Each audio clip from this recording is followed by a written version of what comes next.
yesterday, I sat in this exact chair and I was playing this game Fortnite.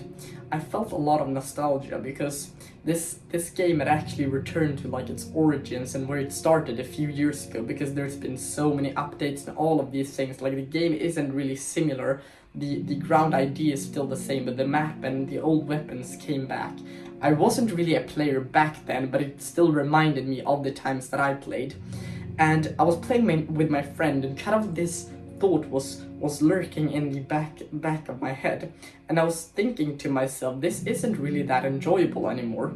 And I thought to myself, why was video games so freaking enjoyable when you were like younger and all of these things? Like, you can get so much nostalgia out of these video games, and once you start to think about this and actually to reflect upon this, you actually get a few answers. And I just want to explore this with this video.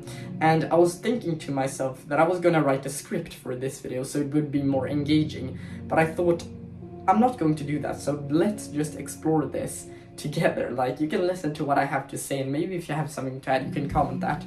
But I've been thinking about this quite a few times, and there are a few explanations, like the one with dopamine. So dopamine is kind of like, it's the motivation hormone inside of our mind.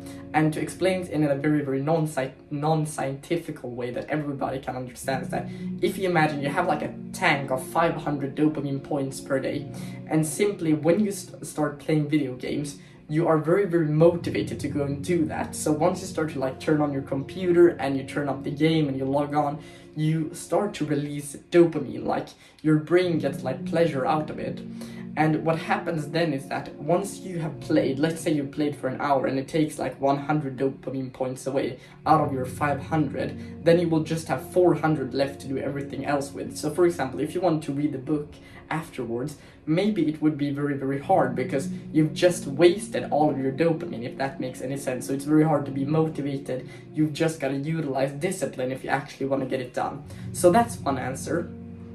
And I think it has to do some with it, because like you also get like your dopamine baseline like goes down every single time. So let's say it takes 100 points, it always takes 100 dopamine points, and then when you've played video games, your baseline that was 500 dopamine points goes down to maybe 498, and then it just continues to go down, so you get less and less pleasure, but like for a higher cost every single time. And that's when it can be so tricky to like quit video games, to quit junk food, to like get out of a rut and all of these things, just because you've just tanked your dopamine and you have wasted it into like the wrong direction. But if you get some pleasure from it, like fine, you can do whatever you want. Because I've been thinking to myself that if I would have gotten a lot of pleasure out of video games, then I would actually be playing them sometimes with my friends just to kind of like enjoy them.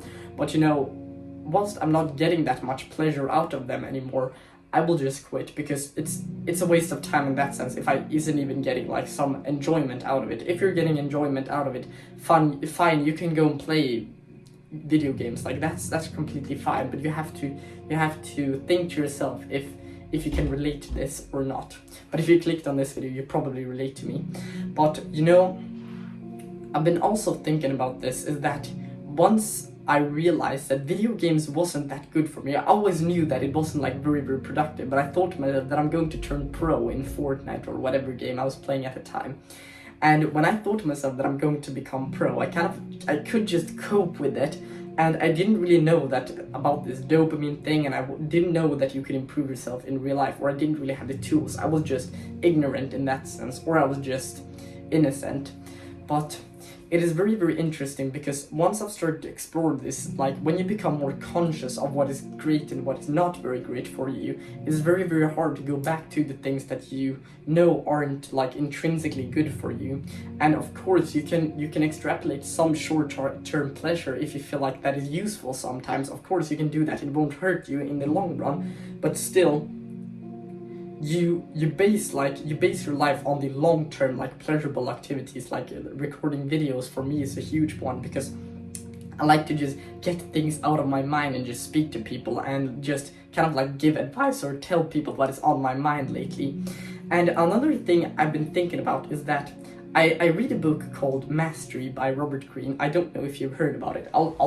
I have it on the floor right here. So this is the book Mastery by Robert Greene. This isn't like any sponsorship or anything. I just like this book, and it said something very, very interesting. Once you go on an adventure to improve yourself, like you try to become master in some kind of skill, like speaking or playing football or basketball, or you're playing the piano or the guitar or whatever you're doing, like something that you're trying to improve upon. When you go on that adventure, and once you start that adventure to actually improve yourself, or you start the adventure and you start to seek the truth about this thing, what happens then is that your rewarding system will actually start to change, especially when you have done this over long enough time. So this book is actually talking about like the apprenticeship. So I don't know if I'm pronouncing that right, but like when you have like some time that you're getting used to the thing that you are like going to do. Like for me, if I want to become a politician, I have 5 years that I follow the master. So that's kind of what I'm aiming at. And once you start this adventure, your brain will actually adapt to this and get pleasure out of it instead of these like instant gratification activities. If I'm not an adventure, like I'm not trying to improve myself in some kind of manner, I don't really feel that purposeful. It's very easy to like seek instant gratification, like scrolling, like junk food, all of these things. It's very easy to do them because you don't have like any other foundation that your life is built on. But if you have this thing, for me it can be the YouTube channel or playing football or being with my friends that I'm trying to improve upon. And once you start to have this mindset where you want to level up, your feeling of what is pleasurable will actually start to change, and like you will start to get even more pleasure from like the painful activities. And what I mean by painful is the ones that are painful right now but improve your life in the long run. And once you don't have an adventure, it is the other way around. You get pleasure from the things that are pleasurable right now but will inevitably like destroy or make your life worse in the long run.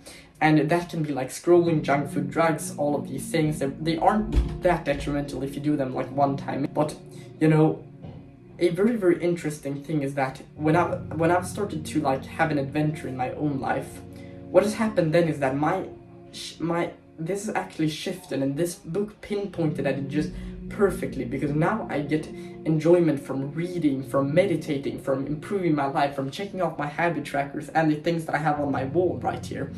And these are the most pleasurable things in my life, and I get less pleasure from like sitting and binge watching TikTok and all of these things, just because I have an adventure and I know what to do in order for me to improve.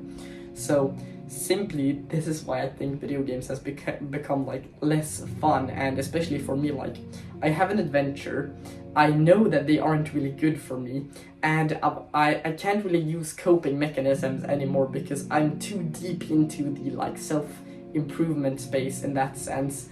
And also I think like the consciousness, and also like I have more pleasurable things to do than that. So that's why I've done this, and I haven't really had a script for this one, so I really do hope that you get some value out of this still, and that you've understood the concepts that I've been talking about.